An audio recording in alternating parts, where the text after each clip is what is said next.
पूजा plastic, container, मसाला box, tray, जग और strainer. स्वास्थ्य के लिए सुरक्षित, टिकाऊ क्वालिटी के साथ पूजा प्लास्टिक आपके किचन का परफेक्ट पार्टनर।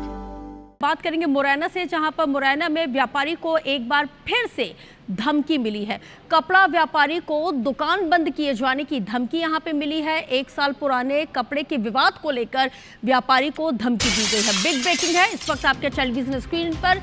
डकैत पप्पू लोहिया के नाम पर यह धमकी दिए जाने का आरोप है। जौरा पुलिस को मामले की जांच दे दी गई है और इसको लेके जो जौरा पुलिस है वो मामले की जांच पड़ताल में जुट गई है।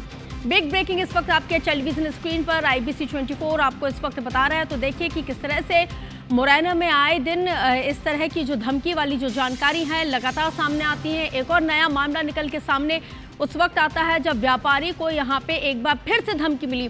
कपड़ा व्यापारी को दुकान बंद करने की धमकी दी गई है।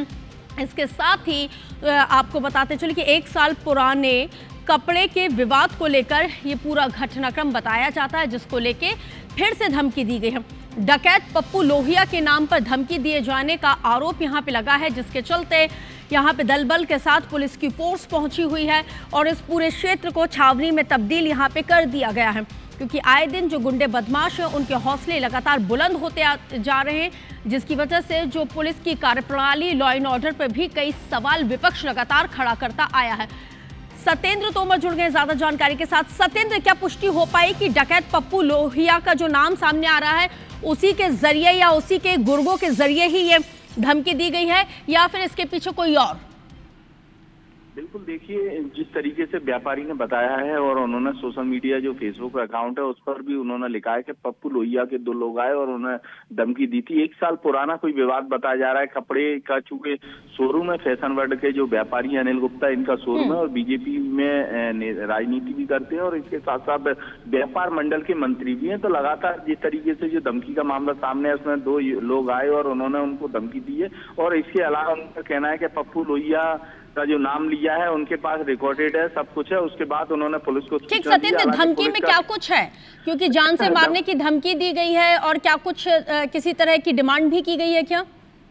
हाँ बिल्कुल, देखिए जिस तरीके से चूंकि जो कपड़े लिए गए थे उसके पैसे वापस करने को लिए बोला गया है और इसके साथ साथ जो अन्य तरह की जैसे जान से मारने की, अगर उन्होंने ये भी कहा है कि अगर ज्यादा वो किया तो दुकान को भी बंद करा दिया जाएगा। पप्पू लोहिया का कोई ये पहला मामला नहीं है। पूर्व में जब 2022 में जब वो फरार डकैत था तो उस समय भी इस तरीके की जौरा इलाके में प्लॉटों पर कब्जा करना या अन्य तरह की जो वारदातों को अंजाम देना या जो व्यापारी है उनसे टेरर टैक्स के माध्यम से वसूली करना, ये मामले पूर्व में भी सामने आए। अब देखना है कि पुलिस के अधिकारी इस मामले को लेकर गंभीर हुए हैं और मामले की जांच कर कार्रवाई करने की बात तो कह रहे हैं। चलिए ठीक है, आप नजर बना के रखिएगा, अपडेट आपसे आगे भी लेंगे। बहरहाल अब तक की जानकारी साझा करने के लिए आपका बहुत शुक्रिया सत्येंद्र।